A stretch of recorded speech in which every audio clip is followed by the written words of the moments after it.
Hey Westside, thanks so much for joining us as we continue through the miracles of Jesus. Today we're looking at a really interesting little miracle that happens in Mark 7, and I love this one because of the way it shows us the heart and the humanity of Jesus. There are two distinct things in this story that I think show us something really beautiful about the God that we love. And so I'm going to read it to you real quick. It's in Mark 37. The people bring Jesus a man who, it says, he was deaf and had difficulty in speaking, and they begged Jesus to place his hand upon him. So this man must have been really loved. And then it says, and taking him aside from the crowd privately, he thrust his fingers into the man's ears and spat and touched his tongue.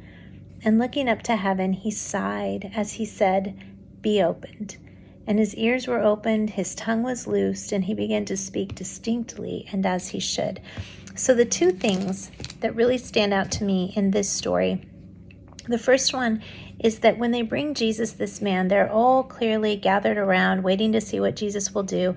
And Jesus takes the man outside of the group and he moves him away where it's private and where he has one-on-one relationship with him.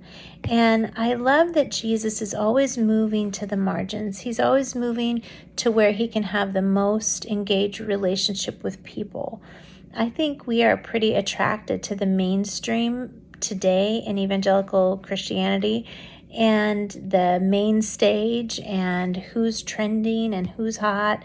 And Jesus is always in the miracles moving out to where the disenfranchised are, to where the hungry are, to where the needy are, to where the outcasts are. And it is a stunning part of his character. And I want to be more like that. I want to care about the people that live outside our snug little communities of faith and be attracted to what's going on out in the margins. Jesus had a ministry to the mainstream, but it was a ministry of disruption.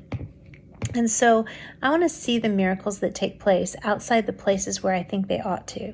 So that's the first thing. The second thing is that Jesus looks up to heaven and he sighs.